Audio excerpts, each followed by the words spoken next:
Berkarung uang.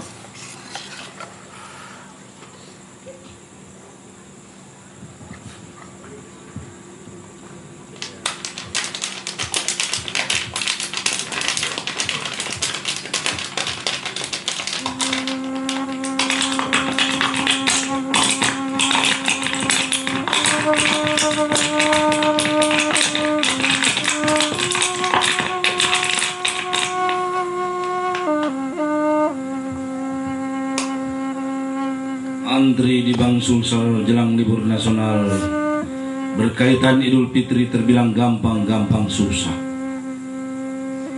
Ketika Jumat 20 Oktober 2006 sebelum pukul 11 waktu Indonesia Tengah, saya berada di antara orang yang menanti nomor urutnya.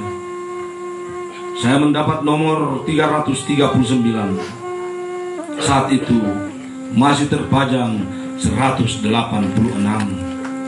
Dan saya mulai bingung kala menghitung waktu yang bergulir dari nomor ke nomor selanjutnya yang berkisar 3 menit dengan 6 teler.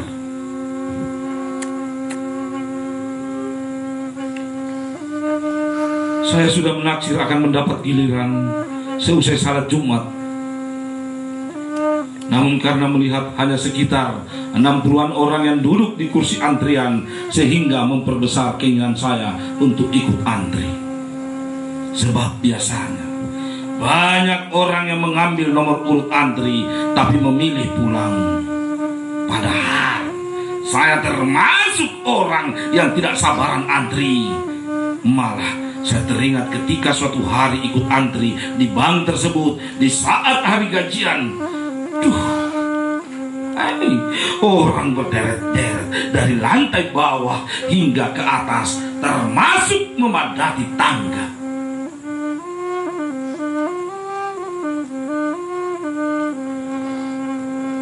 Ketika antri itulah saya melihat pegawai bank mengangkat bergepok-gepok uang 50.000 dan 100.000 rupiah. Betapa beraninya orang berhilir mudik sambil menenteng uang yang jumlahnya sangat banyak.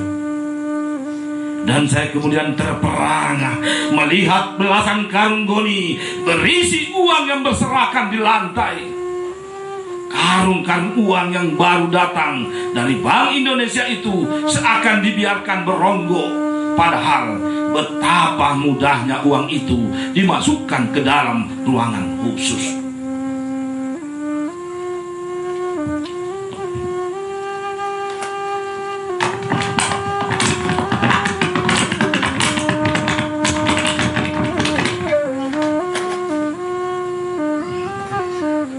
Bisa jadi ada yang tidak peduli dengan uang yang berkarung-karung itu. Tapi saya memelototi karung-karung itu. Saya tidak pernah berada di dekat uang yang lebih dari 10 miliar rupiah. Dan uang dalam karung itu saya taksir lebih dari 30 miliar. Sebab saya lihat di setiap karung tertulis tanda 50 dan juga ada tulisan 2,5 M. Betul. Menurut seorang petugas, setiap karung berisi 50.000, jumlahnya 2,5 miliar rupiah. Uang yang 100.000 rupiah jumlahnya 5 miliar rupiah. Dan 20.000 rupiah berjumlah 1 miliar rupiah.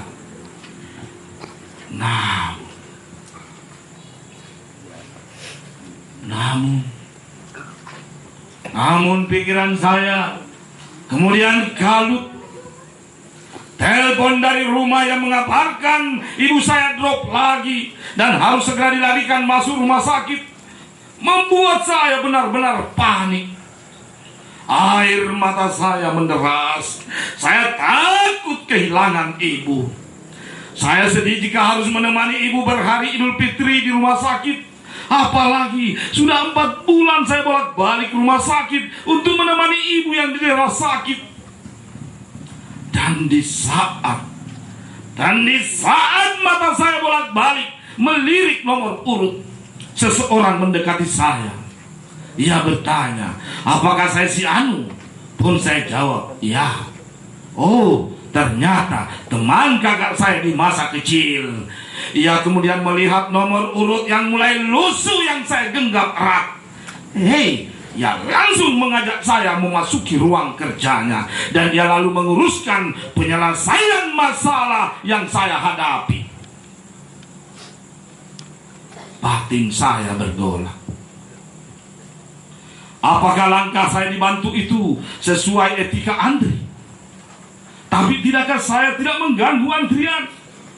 Bukankah tetap saja sama bahwa saya tidak melewati prosedur antrian? Atau ini salah satu pertolongan ilahi untuk membuat saya segera pulang ke rumah melihat ibu. Pun akhirnya saya tidak mampu menemukan jawaban etis atau tidaknya saya mendapat bantuan untuk terbebas dari antrian. Sebab ketika saya keluar dari ruangan dan menuju lokasi antrian, saya lihat nomor urut masih bertengger pada angka 246. Itu artinya masih hampir 100 orang berada di depan saya, sementara azan dari masjid tidak lama lagi berkumandang.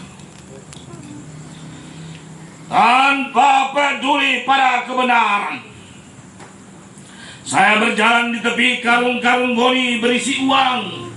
Tapi saya tidak peduli lagi. Saya tidak peletoti lagi. Pikiran saya hanya tertuju pada ibu yang sakit. Dan saya merasa bahwa tidak ada lagi gunanya uang ketika kita harus pulang mencium kaki ibu. Uang hanyalah pelengkap dari kehidupan ini. Namun ibu segala-galanya.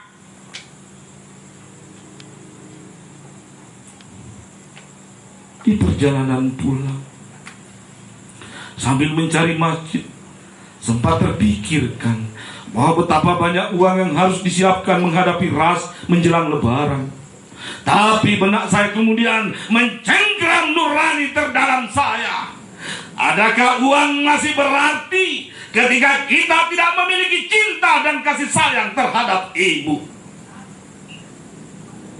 Usai salat Jumat, di rumah, saya temukan ibu menitikkan air mata. Saya tersentak. Saya sadar jika sudah sangat lama ibu tidak menangis. Ia ibu yang tegar menghadapi beragam masalah. Dialah yang menahan lapar dan berpuasa setiap saat hanya karena gajinya dipakai untuk membiayai keenam anak-anaknya untuk kuliah hingga sukses.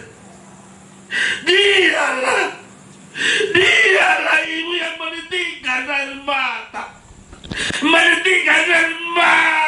di sajadah kalau meminta ridha ilahi bagi anak-anaknya. Saya tidak mampu menatap wajah ibu. Saya usap air matanya yang hangat. Saya menciumi pipinya. Dan sejurus perasaan takut menghinggapi otak saya. Aku takut kehilangan. Aku takut kehilangan. Aku takut. Pun saya memeluk tubuhnya, merengkuh jiwanya, dan merasakan kehangatan cintanya yang tidak ternilai walau dengan berkarung uang, tidak ternilai. Ditulis di Makassar 20 Oktober 2006.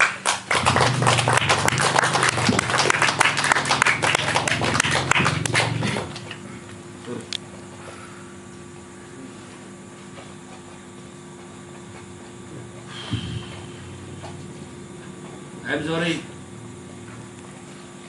saya pura-pura menangis. Palsu. Ya, karena palsu. Hai, kenapa suling itu berhenti? Menonton kok kak? Berhenti kok menonton? Bahaya. Didin namanya. Ada pesanan sepatu Tuhan mana? Tuhan.